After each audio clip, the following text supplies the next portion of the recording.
नख ही जिनके शस्त्र है, वे इच्छानुसार सर्वत्र बेरोक टोक चलने वाले रीछ वानर पर्वतों और वृक्षों को धारण किए। कोई आकाश मार्ग से, कोई पृथ्वी पर चले जा रहे हैं। वे सिंह के समान गर्जना कर रहे हैं। उनके चलने और गर्जने से दिशाओं के हाथी विचलित होकर चिंगाड़ रहे हैं। दिशाओं के हाथी चिंगाड़ने लगे, पृथ्वी डोलने लगी, पर्वत चंचल हो गए, कांपने लगे और समुद्र खलबला उठे। गंधर्व, देवता, मुनि, नाग, किन्नर सबके सब मन में हर्षित हुए कि अब हमारे दुख टल गए। अनेकों करोड़ भयानक वानर योद्धा कटकटा रहे हैं और करोड़ों ही दौड़ रहे हैं।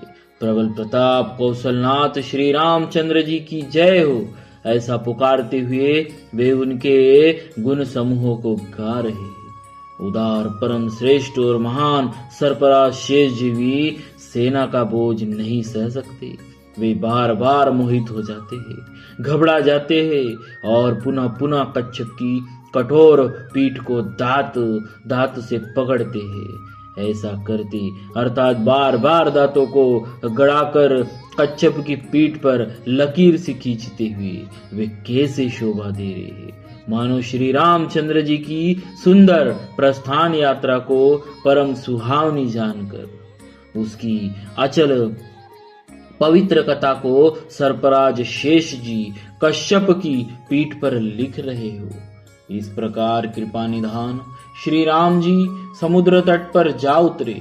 अनेकों रीछ वानर वीर जहां तहां फल खाने लगे। वहां लंका में जब से हनुमान जी लंका को जलाकर गए, तब से राक्षस भयभीत रहने लगे।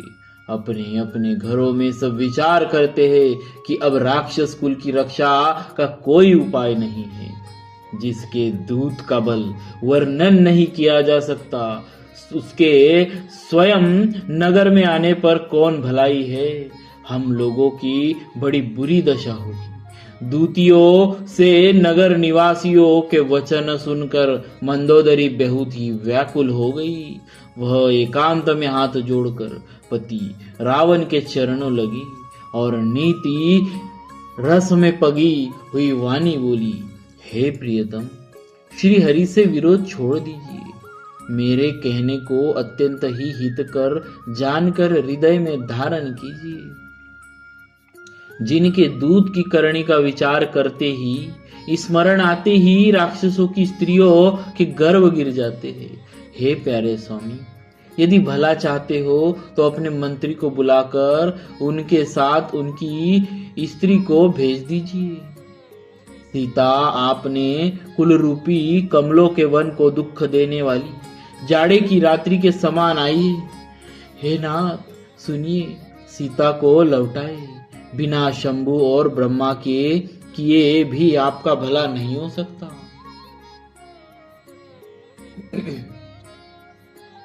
श्री राम जी के बाण सर्पों के समूह के समान है और राक्षसों के समूह मेंढक के समान। जब तक वे इन्हें ग्रस नहीं लेते, निगल नहीं जाते, तब तक हट छोड़कर उपाय कर लीजिए।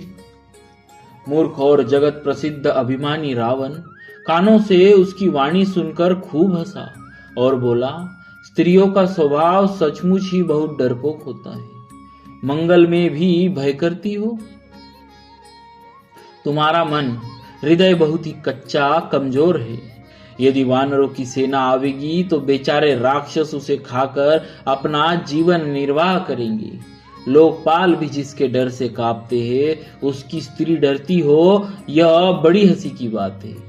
रावण ने ऐसा कहकर हंसकर उसे हृदय से लगा लिया और ममता बढ़ाकर अधिक स्नेह दर्शाकर वह सभा में चला गया।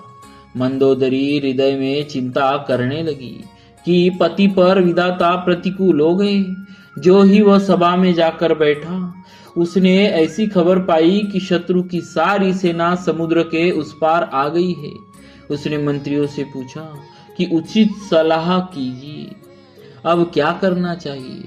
तब वे सब हंसे और बोले कि चुप किए रहिए, इसमें सलाह की कौन सी बात है। आपने देवताओं और राक्षसों को जीत लिया है। तब तो कुछ श्रम ही नहीं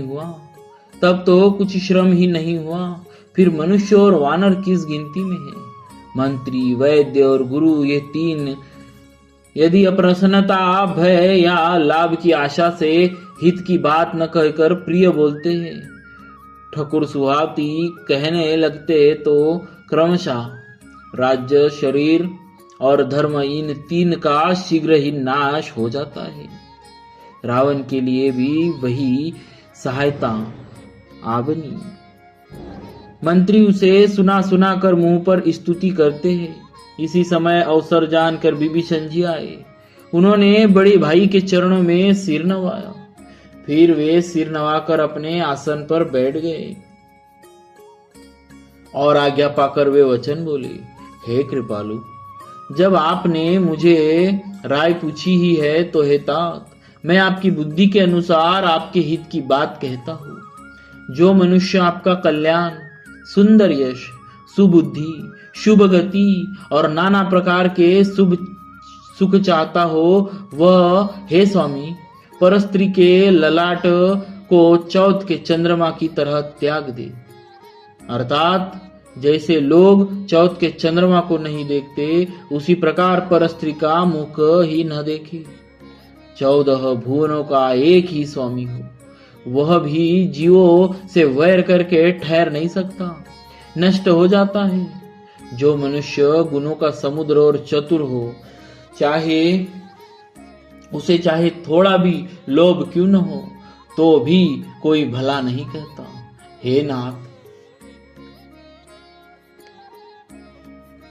हे नाथ, काम, क्रोध, मद और लोभ, ये सब नरक के रास्ते हैं। इन सब को छोड़कर श्री रामचंद्र जी को भजिए, जिन्हें संत भजते हैं। हे तात, राम मनुष्य के ही राजा नहीं है, वे समस्त लोकों के स्वामी और काल के भी काल है। वे संपूर्ण ऐश्वर्य, यश, श्री, धर्म, वैराग्य एवं ज्ञान के भंडार भगवान है। वे निरामय, विकार रहित, अजन्मा, व्यापक, अजेय, अनादि और अनंत ब्रह्म है। उन कृपा के समुद्र भगवान ने पृथ्वी, ब्राह्मण, गौ और देवताओं का हित करने के लिए ही मनुष्य शरीर धारण किया है। हे भाई सुनिए, वे सेवकों को आनंद देने वाले, दुष्टों के समूह का नाश करने वाले और वेद तथा धर्म की रक्षा करने वाले हैं। वैर त्याग कर उन्हें मस्तक नवाइए। वे श्री रघुनाथ जी शरणागत का दुख नाश करने वाले हैं। हे नाथ, उन प्रभु सर्वेश्वर को जानकी जी दे दीजिए और बिना ही कारण स्नेह करने वाले श्री राम जी को भजिए। जिसे संपूर्ण जगत से द्रोह करने का पाप लगा है, शरण जाने पर प्रभु उसका भी त्याग नहीं करते। जिनका नाम तीनों तापों का नाश करने वाला है, वे ही प्रभु भगवान मनुष्य रूप में प्रकट हुए हैं। हे रावण, हृदय में यह समझ लीजिए। हे दशशीष, मैं बार बार आपके चरणों लगता हूं और विनती करता हूं कि मान, मोह और मद को त्याग कर आप कौशलपति श्री राम जी का भजन कीजिए। मुनि पुलस्त जी ने अपने शिष्य के हाथ यह बात कहला भेजी है। हे तात, सुंदर अवसर पाकर मैंने तुरंत ही वह बात आपसे कह दी। माल्यवान नाम का एक बहुत ही बुद्धिमान मंत्री था। उसने उन विभीषण के वचन सुनकर बहुत ही सुख माना और कहा, हे तात, आपके छोटे भाई नीति को भूषण रूप में धारण करने वाले अर्थात नीतिमान है। विभीषण जो कुछ कह रहे हैं उसे हृदय में धारण कर लीजिए। बोलिए श्री सीताराम जी महाराज की जय। भक्तवत्सल भगवान